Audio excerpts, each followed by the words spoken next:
Ma sœur a tiré violemment le bras de ma fille à Noël et a dit: Arrête de pleurer, tu nous fais honte.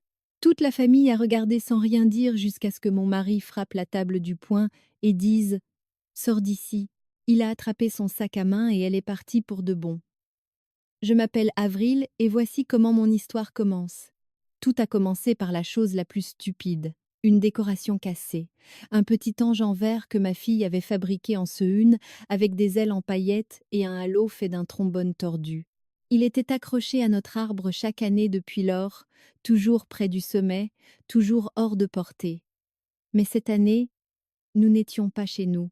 Nous étions chez mes parents, la maison familiale comme ils aiment encore l'appeler, même si seule ma sœur y séjournait encore. Ma fille Lyra avait 12 ans. Plus tout à fait une petite enfant, pas encore vraiment une adolescente non plus, coincée dans cet entre-deux où tout compte encore plus que cela ne le devrait. Elle a tendu la main pour ajuster l'ange, et c'est là que ma sœur, Triche, lui a aboyé dessus. Ne touche pas à ce que tu n'as pas accroché. Ce n'était pas fort. Personne d'autre n'a semblé remarquer, mais je regardais. La main de Lyra s'est figée en l'air, puis est retombée à son côté. J'ai laissé passer, me disant que ça n'en valait pas la peine. C'était le réveillon de Noël. Tout le monde était déjà tendu par le voyage, les bagages, la cuisine. Ma sœur Triche avait toujours été un peu maniaque du contrôle, surtout avec les enfants. Ses deux propres fils étaient plus jeunes et constamment traînés comme des marionnettes, jamais autorisés à parler sans qu'on leur adresse la parole, et toujours sur le qui-vive. Mais c'était son style. Je n'intervenais pas tant qu'elle ne s'en prenait pas à ma fille, mais elle le faisait à plusieurs reprises, de petites piques discrètes, toujours quand personne d'autre ne faisait attention. Mon mari grand l'avait surprise une fois l'année précédente, quand elle avait dit à Lyra qu'elle devait arrêter de pleurnicher à cause du froid et se comporter comme une grande fille.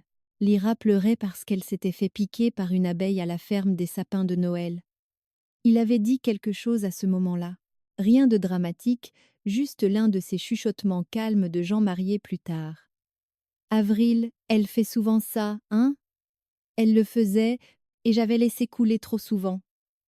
Je le sais maintenant. Ce soir-là, le réveillon de Noël, tout le monde était éparpillé dans le salon.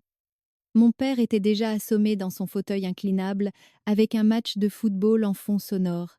Ma mère était dans la cuisine à glacer des biscuits avec ma tante.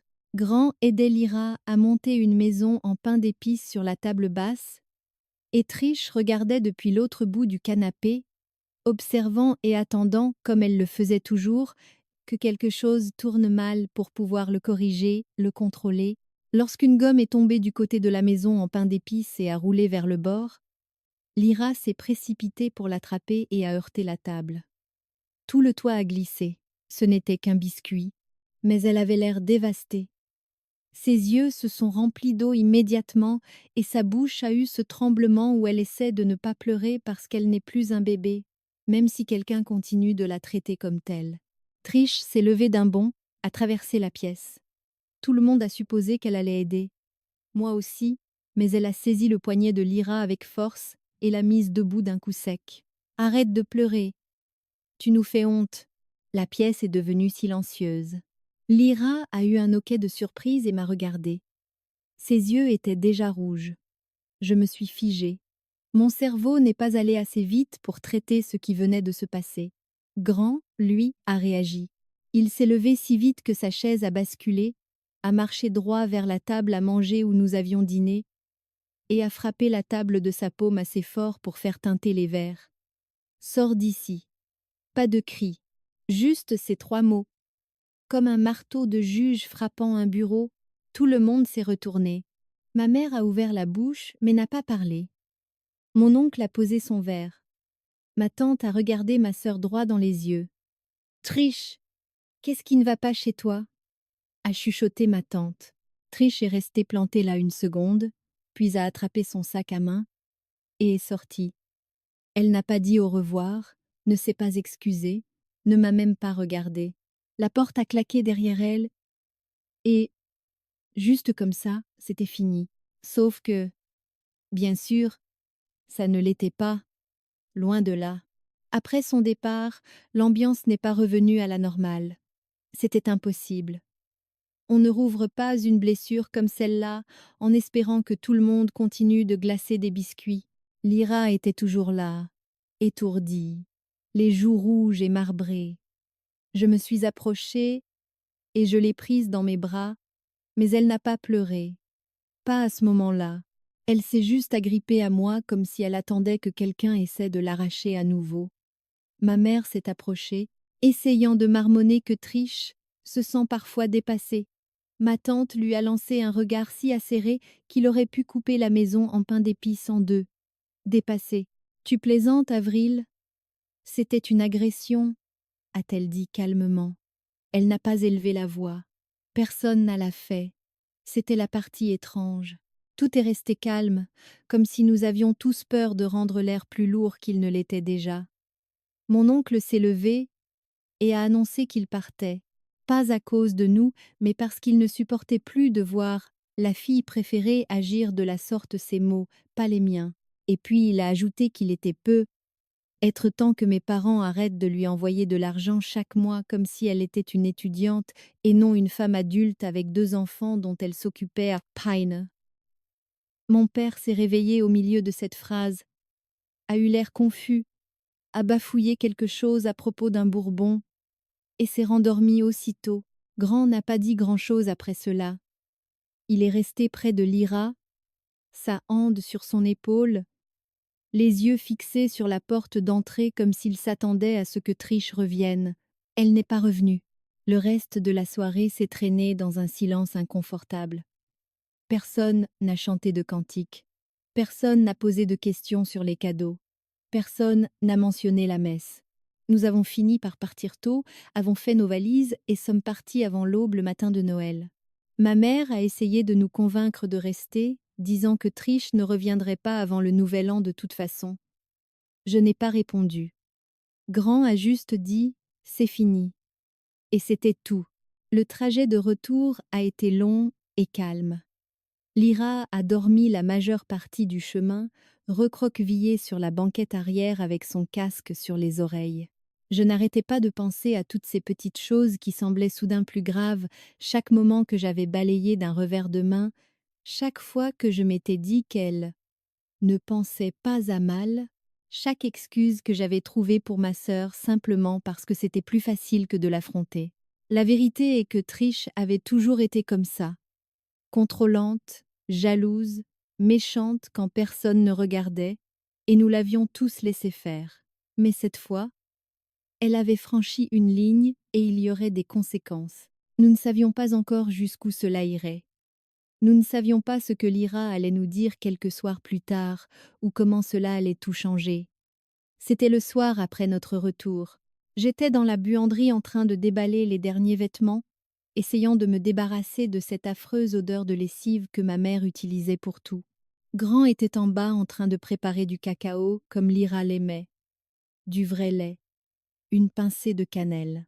Personne n'avait dit grand-chose depuis notre retour. Nous essayons, je suppose, de laisser les choses se tasser avant de décider quoi faire. C'est alors que Lyra est entrée. Elle tenait l'ornement de l'ange, celui qui avait survécu à chaque Noël depuis le C1 jusqu'à celui-ci. Il manquait une aile.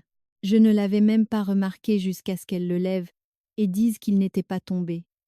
Que Trish l'avait cassé exprès. Elle l'a dit comme si elle s'était exercée, calmement, fermement. Elle était en train de l'accrocher à l'arbre quand Trish est arrivée derrière elle et a dit que l'ange avait l'air bon marché. Puis elle l'a arraché de la branche, l'a fait tomber accidentellement sur le carrelage et a souri. J'ai senti mon estomac se nouer. Je voulais courir en bas, appeler chaque membre de ma famille et exiger de savoir s'il l'avait déjà vu agir ainsi. Mais Lyra n'avait pas fini. Elle m'a dit que ce n'était pas la première fois, que cela avait commencé il y a des années.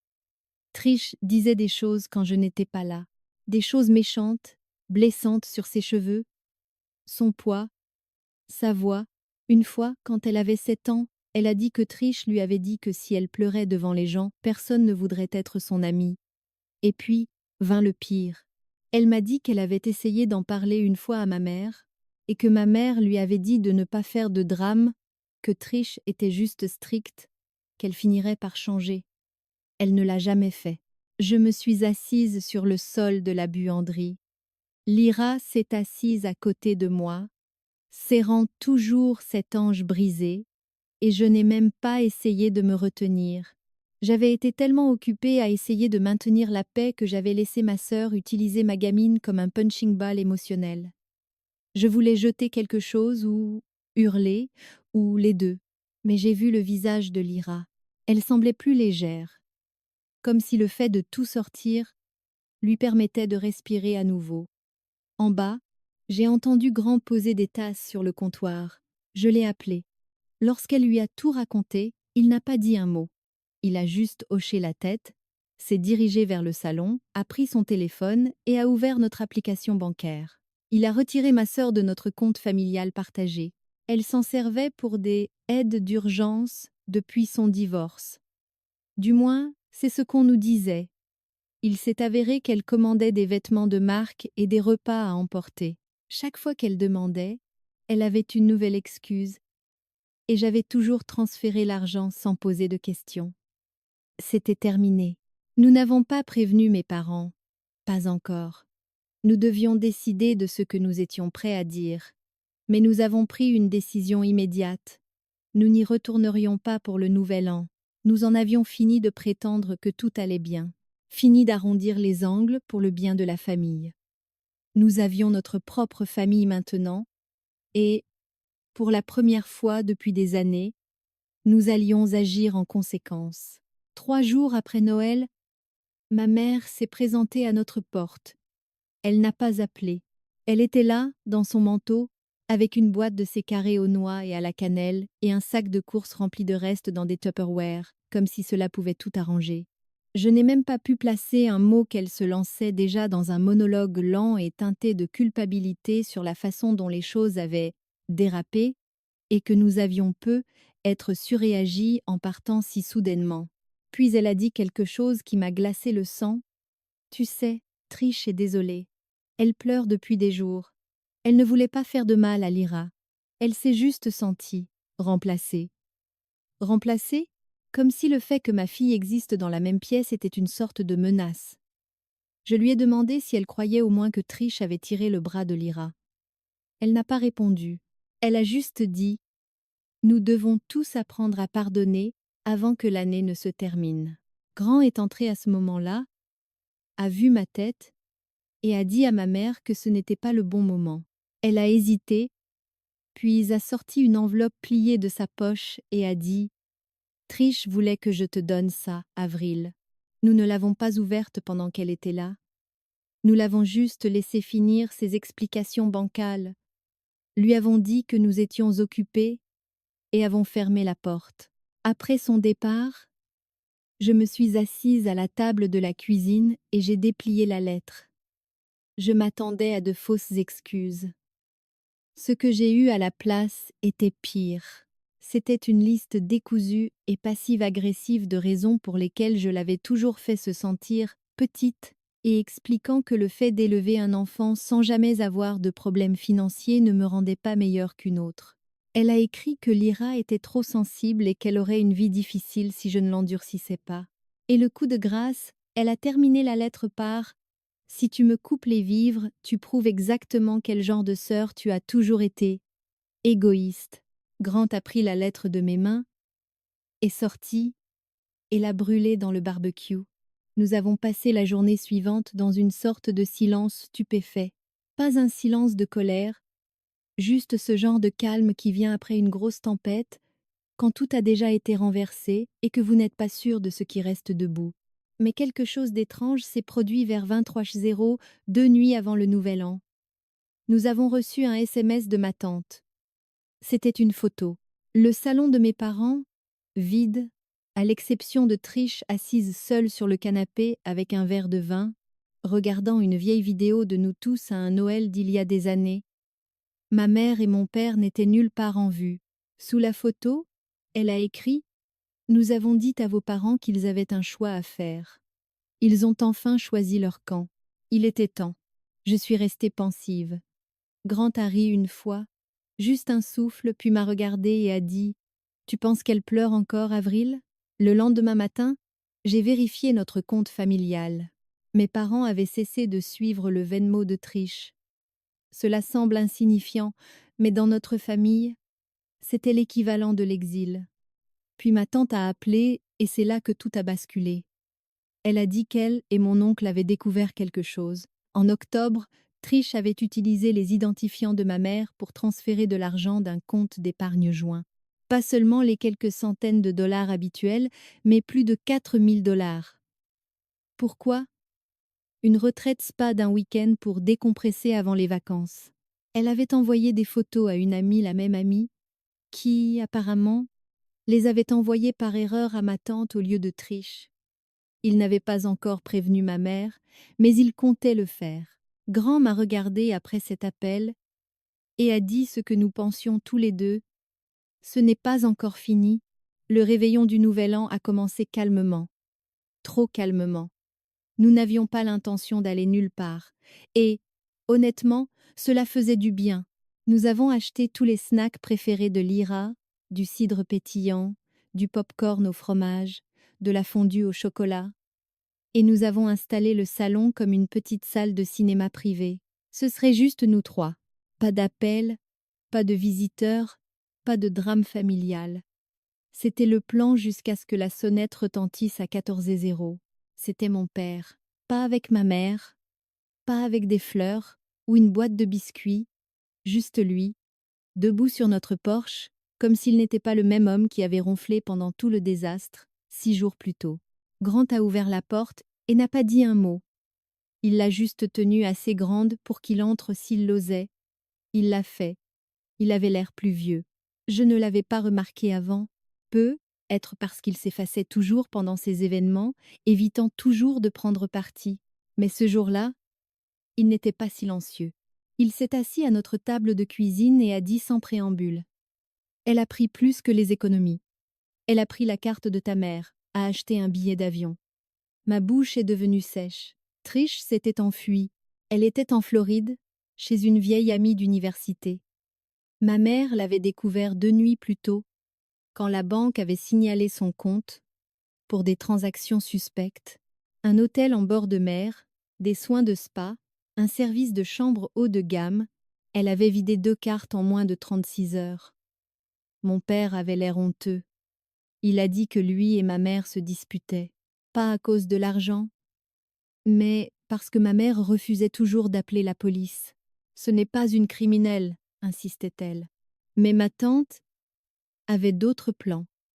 Elle a déposé une plainte pour fraude de toute façon, discrètement, sans demander la permission. Elle a dit à la banque qu'il s'agissait d'une usurpation d'identité. Elle leur a donné les SMS, les photos, tout. Et soudain, Trish était dans de vrais ennuis. C'est alors qu'il y a eu un autre tournant. Lyra est entrée dans la pièce juste au moment où mon père partait. Elle ne lui a rien dit, l'a juste regardé s'en aller avec un calme que je n'attendais pas. Après son départ, elle a demandé si nous allions toujours fêter le réveillon. Nous avons dit « oui, bien sûr ». Elle est alors allée vers son sac à dos, a sorti un vieux carnet, un de ces carnets roses à paillettes du Seun, et a dit qu'elle avait quelque chose à nous montrer. À l'intérieur, il y avait de petits dessins, des notes, une liste des fois où elle disait que Trish lui avait fait de la peine. Certaines étaient mineures. Elle a dit que j'étais trop bruyante, d'autres étaient plus sombres. Elle a dit que maman fait seulement semblant de m'aimer. Elle m'a dit de ne le dire à personne. Elle m'a pincé le bras sous la table une fois. J'ai feuilleté chaque page, chacune s'enfonçant plus profondément. Puis la dernière entrée, un dessin de notre famille. Juste nous trois, se tenant la main sous des feux d'artifice. Et en dessous, elle avait écrit « Cette année, on ne les réinvite pas ». C'est là que j'ai su que nous ne faisions pas que couper les ponts avec ma sœur. Nous coupions tout le mensonge, tout le système qui l'avait protégée, les parents qui restaient neutres, le silence, les excuses. Nous n'y retournerions pas. Cette nuit-là, quand l'horloge a sonné minuit, nous étions dehors, enveloppés dans des couvertures, regardant les feux d'artifice depuis notre allée. Lyra serrait son dessin, Grand avait son bras autour de nous deux et nous avons trinqué à la nouvelle année avec du cidre et sans regret. Jour de l'an. Je me suis réveillée dans le silence. Pas d'appel, pas de texto de groupe, pas de culpabilité résiduelle dans ma boîte de réception prétendant être de l'amour. Le chat de groupe que ma mère gérait depuis des années, celui qu'elle appelait Femme Jam, avait été renommé simplement Jam. Trish en était partie. Nous aussi. Ce n'était pas seulement symbolique, c'était chirurgical. Vers midi, ma tante a appelé. Elle était furieuse. Pas contre nous, mais contre ma mère qui s'était apparemment effondrée après avoir appris pour la plainte de fraude et l'avait supplié de la retirer. Ma tante a refusé. Elle lui a dit que si elle essayait de l'annuler, elle porterait toute l'affaire devant un avocat et qu'elle inclurait toutes les traces financières, pas seulement celles de Trish, mais tout l'argent que mes parents lui avaient versé au fil des ans tout en prétendant que les temps étaient durs. Elle a dit quelque chose qui m'est resté. La couvrir l'a rendu pire et vous a rendu plus faible. Après cela, tout s'est enchaîné rapidement. À la fin de la première semaine de janvier, les comptes de Trish étaient gelés. Ses enfants, ceux dont elle s'occupait à peine, restaient de plus en plus chez leur père. Ma mère a appelé une fois, a laissé un message en pleurant, pas à propos de Trish, mais à propos de Lyra. Elle a dit qu'elle lui manquait, qu'elle espérait qu'elle ne pensait pas que grand-mère était une mauvaise personne. Lyra l'a écoutée avec moi. Elle n'a pas pleuré, n'a rien dit, a juste cliqué sur supprimer et est partie. C'était étrange. Après toutes ces années à marcher sur des œufs, le calme semblait maintenant différent. Pas vide, mais libre. Une nuit, je me suis assise avec Grant après que Lyra se soit couchée. Nous nous sommes versés quelques verres de vin et il a dit quelque chose que je n'attendais pas. Elle n'allait jamais s'arrêter. Je savais ce qu'il voulait dire. Trish. Elle n'arrêterait jamais d'essayer de s'immiscer dans nos vies, de contrôler tout ce qu'elle pouvait. Si ce n'avait pas été notre fille, cela aurait été autre chose. Une faveur, un reproche, une exigence déguisée en besoin, et la partie qui faisait le plus mal, nos parents l'auraient laissée faire, parce qu'elle était la préférée, celle qu'ils renflouaient et pour qui ils trouvaient des excuses, celle qui avait toujours besoin d'être sauvée. Mais plus maintenant. Nous avons changé de numéro de téléphone 2 semaines plus tard, discrètement, pas d'annonce, pas de poste en ligne, pas d'avertissement. Et puis, pour la première fois depuis que tout cela avait commencé, nous avons réservé un voyage. Pas loin, juste un week-end dans un chalet près de la côte. Un endroit avec des jeux de société, une mauvaise réception cellulaire et personne qui connaisse notre nom. Lyra a aidé à faire les bagages. Elle a apporté l'ornement de l'ange brisé avec elle, enveloppé dans du papier de soie, et l'a placé délicatement dans sa valise. Je lui ai demandé pourquoi. Elle a dit « Parce qu'il est à moi, et je le veux avec moi quand nous recommencerons à zéro. » Nous y sommes donc allés, et nous n'avons invité personne. Et personne n'est venu. Nous nous sommes installés dans le chalet plus facilement que je ne l'espérais. Lyra a choisi la chambre avec la fenêtre face au bois, Grand a porté les sacs, a allumé la cheminée et a installé la pile de jeux de société que nous avions achetés en route. J'ai déballé lentement, prenant mon temps pour plier chaque pull, chaque paire de chaussettes comme je le faisais quand Lyra était petite et que nous partions en week-end juste pour sortir de la ville. Pas de téléphone qui vibre, pas de texto de groupe, pas de culpabilité déguisée en nouvelle familiale. Pour la première fois depuis une éternité, c'était comme respirer de l'air pur. On a fait du cacao, on a joué au Uno jusqu'à ce que Lyra accuse Grant de tricher, on a regardé un vieux film qu'elle aimait quand elle était plus jeune, et quand elle s'est endormie sur le canapé avec sa tête sur mes genoux, Grant m'a regardé et a articulé en silence. Ça en valait la peine. J'ai hoché la tête. Le lendemain matin, le givre s'accrochait aux arbres. Le monde entier semblait calme et intact. Grand préparait le café pendant que je me tenais sur le porche en pantoufles, n'écoutant rien d'autre que les oiseaux, le vent et le fracas lointain des vagues. C'était comme si quelqu'un avait enfin mis en sourdine tout le bruit ambiant. Au milieu du petit déjeuner, mon téléphone a vibré même si j'avais éteint les notifications. C'était un message vocal de ma mère. Je n'ai pas répondu. J'ai laissé le petit point rouge s'afficher, celui qui signifie tu écouteras quand tu te sentiras prête. Mais Grant a vu mon visage et a dit doucement Avril, tu n'es pas obligée d'écouter du tout. J'ai hoché la tête, mais je l'ai ouvert quand même. Sa voix était chevrotante et petite. Elle disait qu'elle ne savait pas quoi faire, que Trish l'appelait sans arrêt depuis la Floride, qu'elle avait peur, qu'elle se sentait déchirée, et puis elle a dit les mots que je savais venir. Je ne peux pas perdre mes 2 filles. J'ai arrêté le message là. Grant est venu poser une main sur mon épaule mais n'a rien dit. Nous avons passé le reste de la journée dehors à parcourir des sentiers, faire des ricochets et regarder Lyra essayer de trouver des pommes de pin sans ces bosses bizarres. Sur le dessus, au moment où nous sommes rentrés au chalet, nous étions tous les 3 trempés, boueux et plus heureux que nous ne l'avions été depuis des mois. Cette nuit-là, pendant que Grant faisait du pop-corn, Lyra s'est blottie contre moi avec son carnet, le rose à paillettes. Elle n'a rien dit au début. Elle l'a juste ouvert à une page blanche et a écrit quelque chose lentement, s'appliquant sur chaque lettre comme si elle voulait que cela ait de l'importance. Quand elle a fini, elle l'a tourné et m'a laissé lire. Merci d'être partie. Ma gorge s'est serrée. Je l'ai serrée fort et j'ai embrassé le sommet de sa tête. Quelques minutes plus tard, Grant est entré avec des bols de pop-corn et a dit « Soirée ciné familiale, encore ». Lyra a souri, évidemment. On a regardé quelque chose de stupide, quelque chose avec des chiens qui parlent, quelque chose de si loin du chaos d'où nous venions que c'en était un autre univers. Le lendemain matin, nous avons fait nos valises et sommes rentrés à la maison. Pas d'appel, pas de message, pas d'urgence. Juste une maison calme qui nous attendait.